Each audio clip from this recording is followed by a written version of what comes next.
Hi there, Mark Satterfield here. Welcome to another Affluent Marketing live video. Appreciate your joining me live, or if you're seeing this after the fact, appreciate you taking time out of your day to join me. Do me a favor, wherever you're watching this, if you would be so kind as to hit the appropriate buttons, whether that be like or subscribe or gee, Mark does a great job kind of thing. So anyway, you know what the cool things are. So I appreciate your support as always. Today, wanted to chat a little bit about writing and how we can use writing as a tool for getting more new affluent clients. And I tell you, I started thinking about this topic um, because I've been spending a lot of time thinking about discouragement and frustration.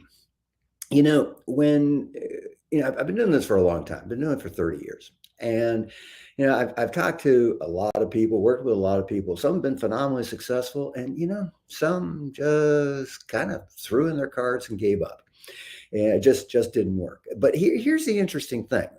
When it doesn't work, it really's got nothing to do with your products or your services. I mean, I don't think I've ever worked with someone whose products or services were really, really quite good. The reason they gave up is because they got discouraged. And look, discouragement is huge. It's an absolute killer. It's if the phrase "hope springs eternal" keeps us motivated, the lack of hope just crushes us. So I started thinking about this, and I kind of wanted to peel away the layers of the onion, and I started to think about, okay, why do we get discouraged, and what can we do to avoid that? And yeah, this is going to get back to writing, trust me. So bear with me for just a minute.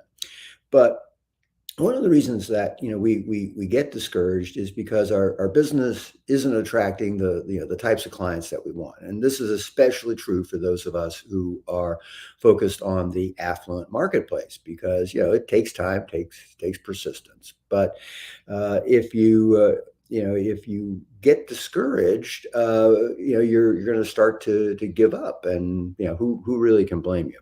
So when I started thinking about, okay, well, people aren't getting the kinds of clients that they want, they're getting discouraged. Why is that?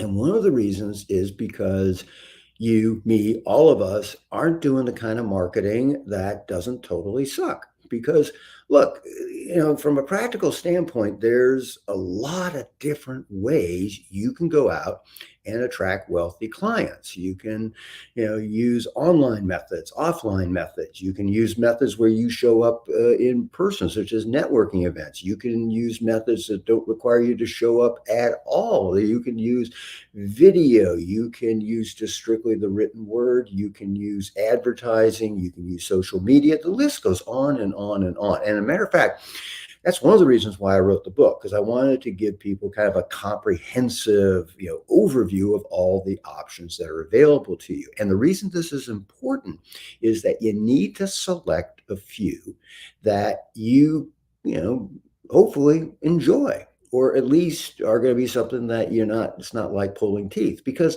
look, if it's pulling teeth, if it's things that you really hate, you're not going to do it. And if you don't get results immediately, and hardly any of us get results immediately, you're going to quit. And again, who can blame you? So, case in point, when I was starting out back, before electricity, I'd heard that you basically developed your client base by going to networking events, and so I did. I hate networking events. I'm just not my jam, not something I'm comfortable with. I mean, I can do it. I've learned how to do it, but it's, given my druthers, I'd, rather vacuum. But, everyone said this is how you get clients. So I would go, and, predictably, I didn't get a whole lot from it. So I stopped going, and hey, guess what? Didn't get any clients. But started to think about, okay, what do I enjoy doing? And for me, it was writing. And to this day, for me, and this is just me, doesn't have any bearing on you. The larger point is do something that you kind of enjoy. Writing has been the way that I have differentiated myself from my client uh, from my competitors rather, and it's been probably the single biggest method I've used for growing my business. And people said, okay, well, that sounds good. How'd you go about doing that? You don't just all of a sudden sit down and write a best-selling book. And I've been fortunate. I mean, I've done 9 books. 2 of them were bestsellers. Some of them kind of died on the vine, but they, a couple of them have done really, really well. And even those that sold modestly did really well in terms of promoting my business.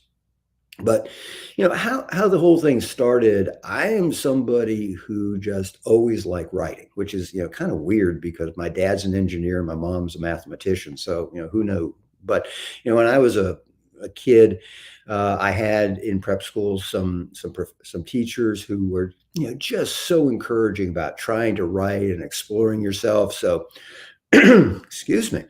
I wrote short stories. I wrote some plays. I wrote some novellas. I mean, they were all pretty bad. But I discovered I kind of liked the writing process. To me, figuring it out, getting a sentence down on the pad of paper or on the computer. It just gave me a sense of satisfaction. I just loved it. When you're in the zone writing, those of you who are writers, you'll get this. It's enormously satisfying. So I had the opportunity to write a weekly column for the Atlanta. It was back then. It was the Atlanta Journal-Constitution. Now just the Constitution, and I wrote this weekly article, and it got syndicated in a modest way. I guess we would call that today a blog. But I wrote that, and that got me on the radar screen for the Wall Street Journal.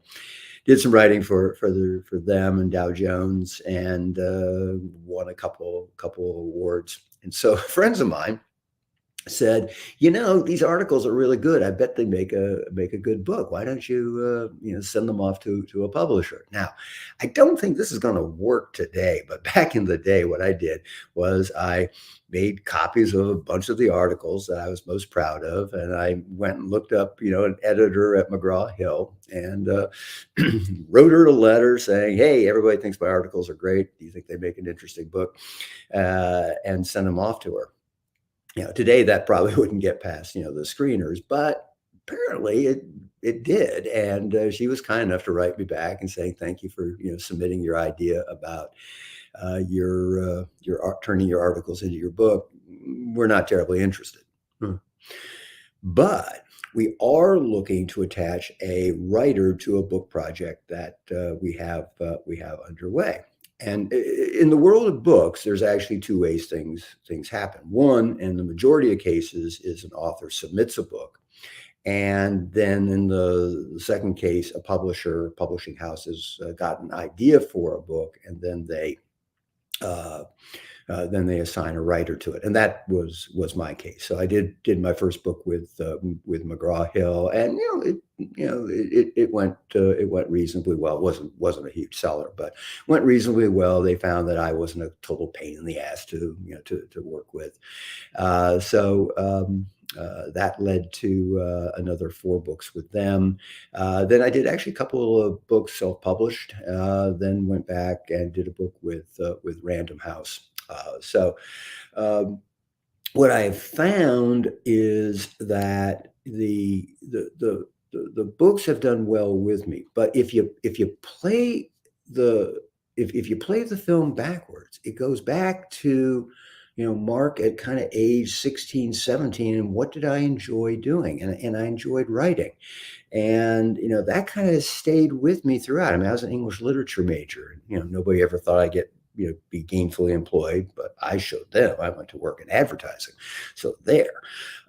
But, sometimes if we play that movie backwards and we think about, what are the things that we enjoyed in the past? Now, I enjoyed, trying to date pretty girls, and I enjoyed back then drinking beer. That isn't applicable. But if you think kind of about your hobbies, your activities, were you someone who was very social? Were you someone who was very creative? Were you somebody who, what did you get satisfaction from then? Or more importantly, what do you get satisfaction from now? And then that may lead you to clues about what kind of marketing you may want to do.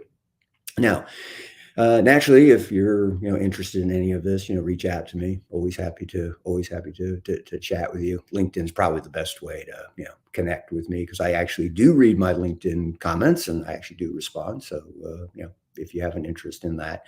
The other thing, of course, and here is a plug, my ninth book, Affluent Marketing Blueprint, coming out. They tell me week after next, and I'm believing them. So I'm going to be giving away a few copies for free. Just help me out with the shipping and handling, but basically giving away copies for free with, of course, the hope that you'll read the book, like the book, and write me an Amazon review.